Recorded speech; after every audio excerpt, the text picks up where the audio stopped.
Hi, I'm Kat and I play Red.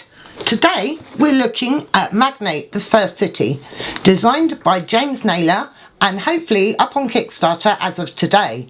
We'll put a link in the comments below. In Magnate, you're a property developer trying to fulfill that age-old adage of buy low, sell high. But eventually the market will crash because it's just not sustainable anymore. So it's got a little bit of push your luck because you need to sell before you're selling low. This is a prototype copy. It's one of the nicest we've ever seen, to be honest, but bear in mind a lot of these components aren't finalised. Let's have a look and see how to play it in our 10-minute teach. We've got everything set up here for a 2-player game. So how does it play? The property market board here pretty much tells you everything you need to know and has the various phases of each round. There's not a defined number of rounds in this game. This marker will move down. When it hits here, the market will crash and the game will end, at which point you'll add up your cash, see who has the most, and they'll be declared the winner. So let's have a look at the phases. First off is turn order. In the first round, you just roll some dice or something to see who will go first. Then there will be bidding for turn order. Each player will have this secret little wallet with some money in it. And they'll take turns bidding to see who wants to go first.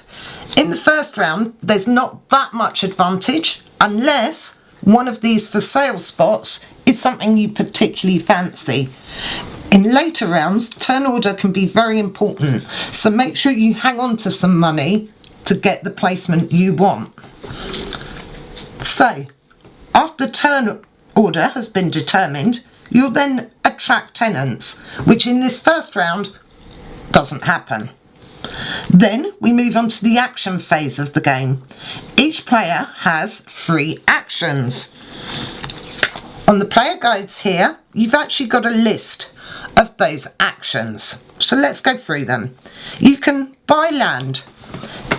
Any of these plots of land that have for sale signs are surprisingly up for sale. You can buy them at a cost indicated by this pointer here on the land track. So if I wanted to buy this spot, it would cost me 300,000 of my secret money. I would pay that money to the bank, put one of my markers on here and take the for sale marker off, as obviously that's now my land. Another thing we can do is buy land that isn't for sale. If I wanted to, I could buy a plot of land adjacent to somewhere I already owned. However, that would cost me twice the current price value. So in this case, I could buy this plot, but it would cost me 600,000. At the moment, that's far too rich for me. Another action I can do is build or rebuild on the land. You may have noticed these rather stunning buildings here in the middle. These are the buildings you'll get to place. So I'm going to decide to build a retail unit for 1.2 million. So again, I pay my money to the bank and pick up one of these retail units. To indicate it's mine, they've actually got this really neat little slot in the top. Let's put it the right way around. Of course I'm going to buy retail, it's the red building. And pop that there. At the start of the round, I'll try and attract tenants to that, which will generate me income, which I can then obviously use to buy more land, more buildings as the game goes on. I can then also buy advertising tokens. These little tokens here will help you attract tenants. At the start of each round, you're going to roll dice to try and get tenants in your buildings. These tokens give you an instant 5 on a dice roll. You can take 2 of these as a free action, or you can buy additional ones for an extra 500,000 per token. You can consult. If you're running a bit low on money, which I am after my big retail build, you can just offer advice to someone else, and you take the land unit price for the turn. So again, in this case, I'd take 300,000 as a consulting action. That goes into my super secret wallet. The last but most important action is selling. At the moment, this land isn't worth very much, so it would be a bit stupid to do. But we'll talk about that later, how that impacts the market and how that helps drive the crash quicker. So, I've done my 3 actions. I bought my land, I bought my building, and I consulted and got myself some extra money. So then, after everyone's had their 3 actions, we go to the property market. Essentially, what you need to do is work through this board from the top to the bottom, and this is brilliant. It explains everything you need to do. So at the top, remaining tenants, we have all our tenants here, office, home, retail and industry, so we don't need to do anything. Number 2, the current price of land. The current price of land is still in the green. Again, we don't need to do anything. Advertising. Remember these little tokens we were talking about? The number of them you use also affects the market. However, in the first round, there is no risk cards. Plots of land. Again, nothing happens on the first round. So this is pretty easy to start with. At the end of the round, you're then going to draw 2 new tenant cards here. This determines the number of tokens placed up here. So we're going to place 2 of these. So we have an office and home. So we place 1 office up here and 2 home tokens. I pop them there. These are now available for players in the next round. These go to the bottom of the deck. And we're going to have 3 plots for sale. So we pick 3 at random, turn these face up, and these will be available for anyone to buy in the next round. So 4H, 3I, if you see the numbers around the main board here, and then the letters on the board. So 3I would be there. 1C would be here. That's nice for me and my nice little retail unit. So now the first round is done, we really start getting into the meat of the game. So we move the round tracker back and we start on the turn order, again bidding. Now the attract tenants phase. This is where it gets interesting, and this is where we actually use dice in an economic game. So if we have a look here, again our player aids are really good. This tells me for my retail unit I need to roll 2 5s or higher to attract tenants. The number of dice I roll is related to the number of houses in adjacent squares. So in the case of my little retail unit here, it would be this square, this square, this square, and this one. And there's nothing here at the moment, so it's based purely on the town centre here. So each of these buildings has 3 population. So in this case, I'd roll 3 for that and 3 for that. So I'm going to roll 6 dice to try and attract tenants to my building. That's not bad for me because I'm terrible at dice rolls. So I have actually got a pair above 5, which means I can pop some tenants here. The tenants that go into the building come from the available tenants here on the property market. So I take one of these tiles and pop it here. So I would go round and attract tenants for any buildings I had on the board. Obviously I only have 1 at the moment. This gives me 300,000 income. So take my 300,000 and pop that in my wallet. Then we move on to the action sequence again. So 3 actions. Now, as we explained, retail units benefit from housing nearby. So it would make sense for me to try buying this and putting some housing here. So I pay the land value, which is 300,000. take that and pop my marker on there. Then in my second action, I'm going to buy one of these little houses. These are actually the only buildings in the game that don't have the little slots for the worker, for your marker pieces, but they're possibly one of the cutest. So this will cost me 400,000. So I'm going to pop that on top of there. And for my third action, again, I'm running quite low on money, so I'm going to consult. So 300 in my wallet, sneaky like. After all players have taken their third action, again, we move on to the property market. Now this is where it gets a bit interesting. The game's pretty kind to you on round one. So, remaining tenants, again, all are present, so no effect.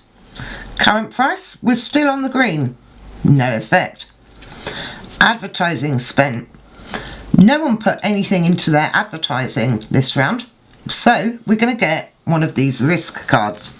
Now, I fully approve of these. Look how beautiful and red they are. So, we're going to turn one over and see what happens. So, crash track -3.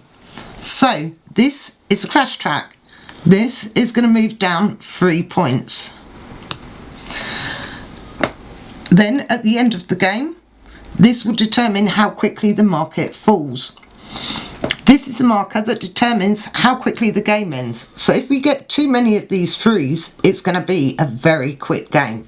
But for now, we'll put that to the side. After 3, 4, plots sold by players. No one sold anything this round, unsurprisingly, but the price moves up by 1, but we draw another risk card. So, luckily, it's a 0, so the marker stays where it is. These all need to stay to one side as you'll use them at the end game, but for now, they can sit there. Then, end of round, 2 new tenants, 2 houses, 4 houses. I'm glad I built that house now, so we take 4 of these. Beware, these are double-sided, but I'll talk about that at the end of the game. But we have 4 basic homes and then 3 for sale plots. So 5G, 5G, 4I and 2F. This plot's not for sale in this round, so this tile just goes straight out of the game and we don't draw another one. Sad but true. So now we go back to the beginning of the round. Bid for turn order. Attract tenants. So now I have 2 buildings.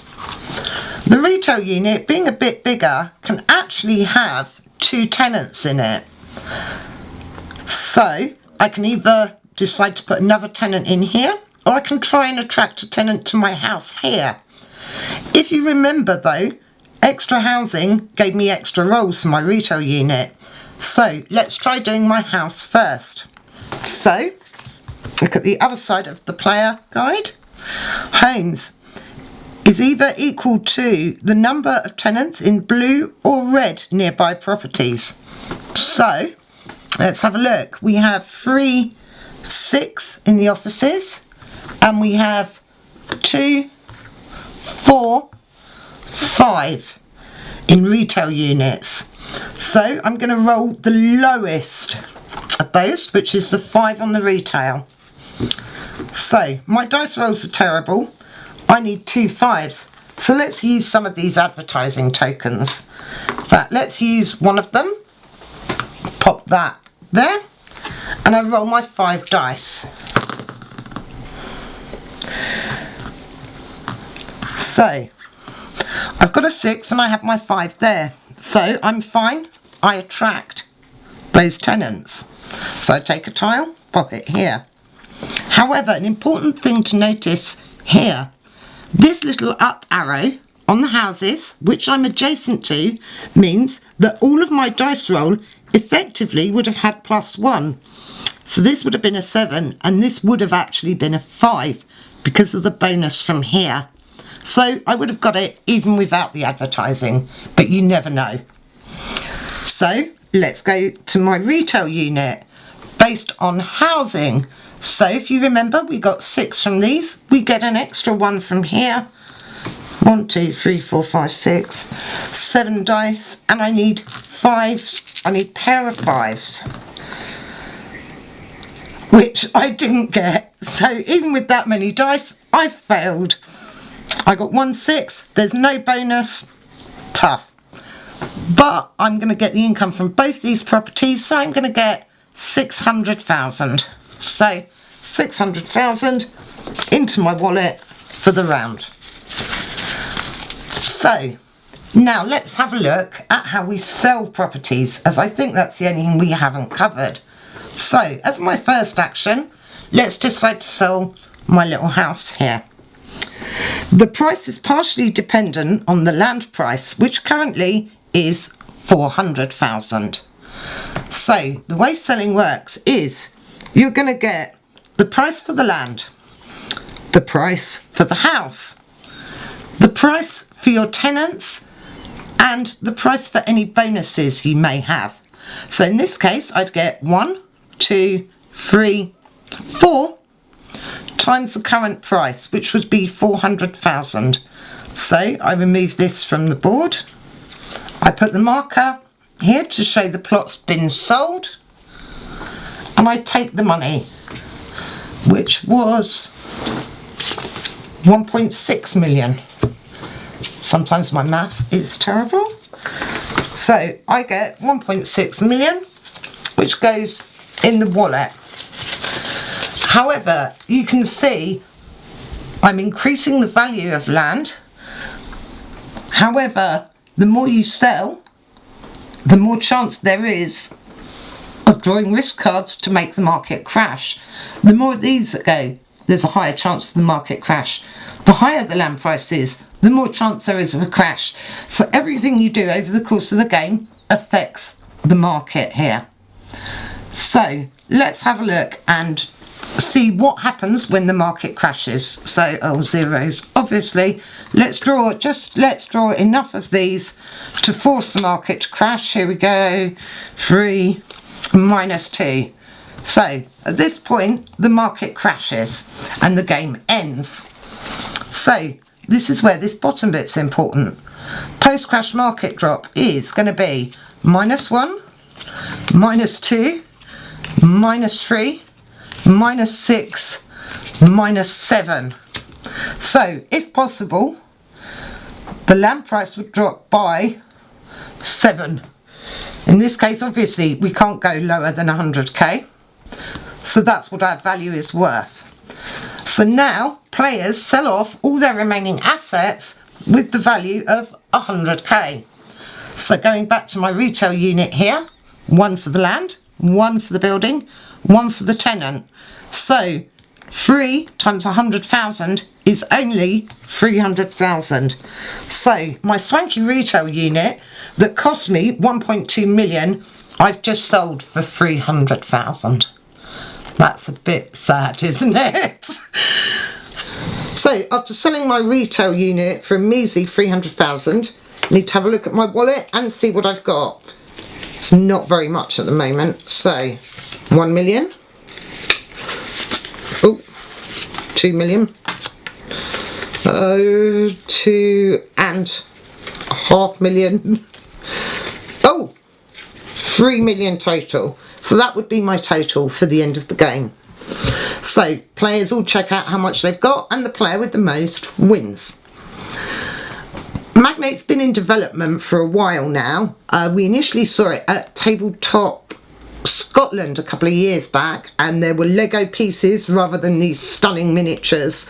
And I remember looking at it and thinking, how can you have an economic game that is then reliant on dice? So I had a chat with James, and he was kind enough to meet up with us at the Ludicrous in Croydon, and we had a playthrough, and I've loved it since then. It's obviously been tweaked, and one of the things he's added since then is an advanced set of rules. You may have noticed on the tenant cards, we were using the top bit here. On the bottom there's a subtype. These tiles are double-sided and actually have different types of tenants on the back, which add a different level of complexity to the game altogether. These advanced tenants add a different set of rules and also different dice that you need to roll. For example, the law firm, you actually need 7s. So again, those land bonuses are all important there. So this explains all of that. So they're tough to get, but offer much better bonuses. Magnate also comes with an AI mode for solo play. You can actually play it with anything up to 5 players, but as a solo game. And there's a little AI deck that, I'll be honest, we haven't dug out yet because we've been playing mostly 2 players. The game as it stands is 1 through to 5 players. Depending how quickly your market crashes, you're looking at between 5 and 10 rounds. So your time to play is going to depend on your actual players, but between 5 and 10 rounds. This is Magnate. Hope you enjoyed the video. If you did, don't forget to like and subscribe. Thank you very much. Bye.